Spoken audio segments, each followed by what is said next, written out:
नमस्कार दोस्तों। छत्तीसगढ़ की सबसे बड़ी खबरें सबसे पहले प्राप्त करने के लिए छत्तीसगढ़ अंजोर समाचार चैनल को सब्सक्राइब करें और वीडियो को लाइक करें। आज के इस वीडियो में जानेंगे सरकार ने कौन कौन से बड़ी घोषणा की है और किन किन लोगों को मिलेगा पैसा। और आप छत्तीसगढ़ के किस जिले या गांव से वीडियो को देख रहे हैं तो कृपया कमेंट बॉक्स में बताएं।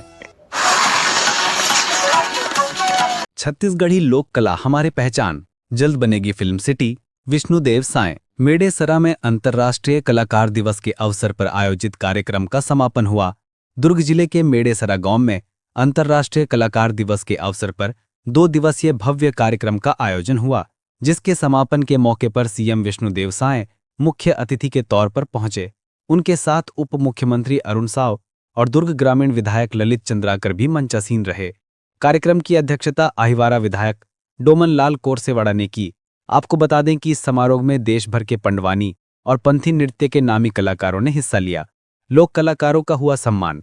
समारोह में मुख्यमंत्री ने छत्तीसगढ़ की लोक संस्कृति और परंपरा की झलक पेश करने वाले कलाकारों को सम्मानित किया।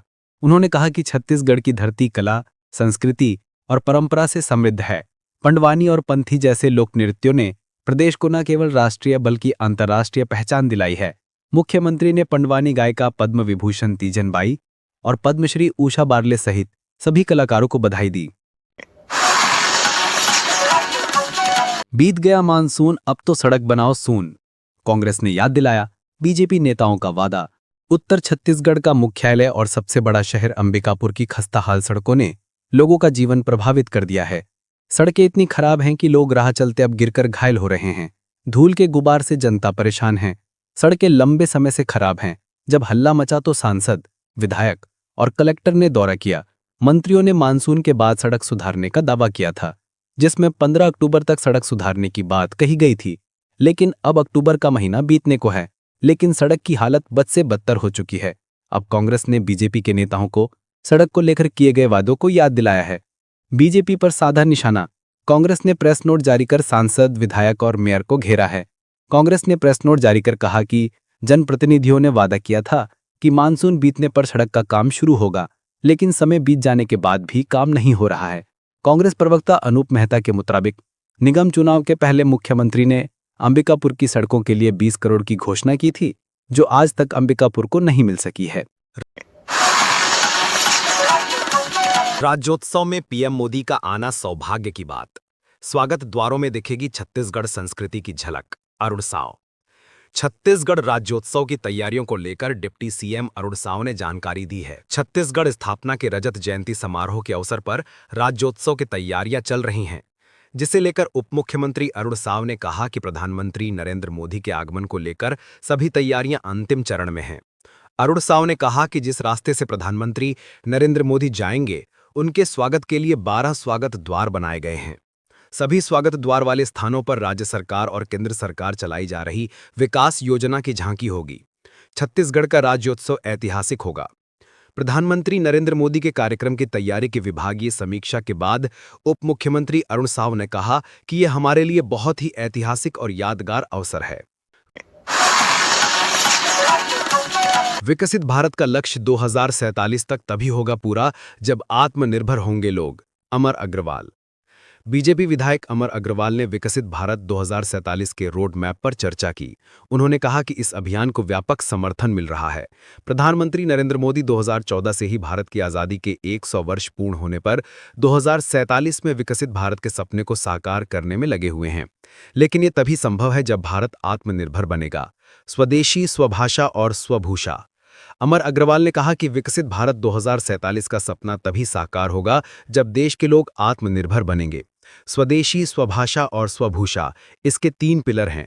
इसके जरिए ही विकसित भारत का निर्माण संभव हो सकता है। 25 सितंबर स्वर्गीय पंडित दीनदयाल उपाध्याय की जयंती से लेकर 25 दिसंबर स्वर्गीय अटल बिहारी वाजपेयी की जयंती तक विशेष अभियान चला रही है। बिलासपुर की तिफरा सब्जी मंडी विवादों में अध्यक्ष पर फर्जी पंजीयन का समेत कई आरोप। रायपुर से पहुंची जांच टीम के सामने दोनों पक्ष ने अपने अपने दस्तावेज पेश किए हैं। अध्यक्ष ने आरोपों को निराधार बताया है। बिलासपुर जिले के तिफरा स्थित थोक सब्जी फल मंडी फिर विवादों में घिरी है। इस बार मंडी अध्यक्ष मुकेश अधिजा पर फर्जी पंजीयन और दुकानदारों से अवैध रूप से रसीद वसूलने का आरोप है। मामले में शिकायत के बाद रायपुर से जांच टीम बिलासपुर पहुंची और दोनों पक्षों के बयान दर्ज कर जांच हो रही है। जांच के बाद ही आरोप की पुष्टि हो पाएगी। दरअसल तिफरा थोक सब्जी मंडी के अध्यक्ष मुकेश अधिजा पर आरोप है कि उन्होंने मंडी प्रशासन को गुमराह करते हुए फर्जी साइन यानी प्रारूप 7 पर दर्जनों व्यापारियों के अनुमति पत्रों का नवीनीकरण कराया। इसके अलावा अधिजा पर यह भी आरोप है कि उन्होंने थोक सब्जी व्यापारी संघ तिफरा बिलासपुर नाम से एक संघ चलाते हुए अवैध रूप से नियम बनाए, व्यापार संचालन बंद या चालू करने के आदेश जारी किए, इसके बाद टैक्स और दान की वसूली की। छठ महापर्व 2025 दुर्ग कलेक्टर और एसएसपी ने भिलाई के तालाबों का जायजा लिया, सफाई पर विशेष ध्यान। देश भर में छठ महापर्व मनाया जा रहा है। नहाय खाई की रस्म के साथ छठ पर्व की शुरुआत हो चुकी है। 4 दिन तक चलने वाले इस पर्व में आज 26 अक्टूबर को निर्जला व्रत के साथ खरना की परंपरा निभाई जा रही है। वहीं 27 अक्टूबर को तालाबों में शाम को डूबते सूरज को अर्घ्य दिया जाएगा। इसके लिए दुर्ग जिले में भी तैयारी पूरी हो चुकी है। कलेक्टर ने खुद भिलाई के तालाबों का जायजा लिया और अधिकारियों से तैयारी से जुड़ी जानकारी ली। प्रशासनिक तौर पर तालाबों की साफ सफाई और लाइटिंग समेत सभी व्यवस्था हो चुकी है। इसी का जायजा लेने दुर्ग जिला कलेक्टर अभिषेक सिंह पहुंचे थे। इस दौरान दुर्ग पुलिस अधीक्षक विजय अग्रवाल और भिलाई नगर निगम के कमिश्नर राजीव पांडे भी मौजूद रहे। कलेक्टर ने बताया कि पर्व के समाप्ति के बाद दोबारा तालाबों की सफाई कराई जाएगी। अबूझमाड़ में बदलाव की आहट, गृहमंत्री विजय शर्मा ने लगाई जन चौपाल। विजय शर्मा ने चौपाल में लोगों से विकास कार्यों की जानकारी ली। जनमन योजना का लाभ उनको मिल रहा है या नहीं, इसका पता लगाया। डिप्टी सीएम और गृहमंत्री का प्रभार संभाल रहे विजय शर्मा आज अबूझमाड़ पहुंचे। विजय शर्मा ने यहां पंचायत भवन के सामने आम पेड़ के नीचे चौपाल लगाकर इलाके में चल रहे विकास कार्यों की जानकारी जनता से ली। डिप्टी सीएम ने कहा कि 31 मार्च 2026 तक नक्सलवाद खत्म करके हम दम लेंगे। गृहमंत्री विजय शर्मा ने लगाई जन चौपाल। कच्चा पाल में जन चौपाल लगाकर विजय शर्मा ने लोगों से इलाके के विकास कार्यों को लेकर बातचीत की। इस मौके पर विजय शर्मा ने प्रधानमंत्री जनमन आवास योजना में बने पक्के मकानों का उद्घाटन भी किया। जिन लोगों को पक्का मकान मिला है उनसे बातचीत भी की। गोंडी भाषा में लाभ लेने वाली महिलाओं ने शासन की योजना की तारीफ की। रामानुजगंज में अवैध क्लिनिकों पर एक्शन, राजस्व स्वास्थ्य विभाग और पुलिस की कार्रवाई।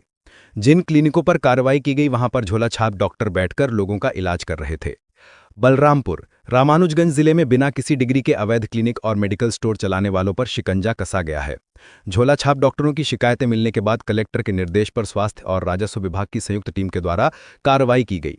कार्रवाई के दौरान पता चला कि कई जगहों पर अवैध और फर्जी क्लिनिकों का संचालन किया जा रहा है। नियमों का उल्लंघन करने वालों पर कार्रवाई की जा रही है। अभी तक 2 क्लिनिकों को सील किया गया है। झोला छाप डॉक्टरों के क्लिनिक पर कार्रवाई। रामानुजगंज शहर के साथ ही आसपास के ग्रामीण क्षेत्रों में अवैध तरीके से फर्जी क्लिनिकों का संचालन करके यहां के गरीब भोले भाले लोगों की जान से खिलवाड़ किया जा रहा है। लगातार शिकायतें मिलने के बाद आज रामानुजगंज एसडीएम आनंद नेताम, बीएमओ डॉक्टर महेश गुप्ता, नायब तहसीलदार दिनेश नरेती और पुलिस विभाग की संयुक्त टीम के द्वारा सुबह से ही शहर में संचालित क्लिनिकों पर दबिश दी गई। कार्रवाई के दौरान मिले दस्तावेज, लाइसेंस, रजिस्टर, मेडिकल वेस्ट के प्रबंधन सहित अन्य चीजों की जांच की गई। पता चला कि बिना नर्सिंग एक्ट रजिस्ट्रेशन के ही बेड लगाकर मरीजों को भर्ती कर उनका इलाज किया जा रहा था। मौके पर ही पंचनामा तैयार करते हुए जीवन ज्योति पैथोलॉजी और नियाजुद्दीन क्लिनिक के खिलाफ कार्रवाई करते हुए दोनों को सील कर दिया है। जय जोहार, जय छत्तीसगढ़, धन्यवाद।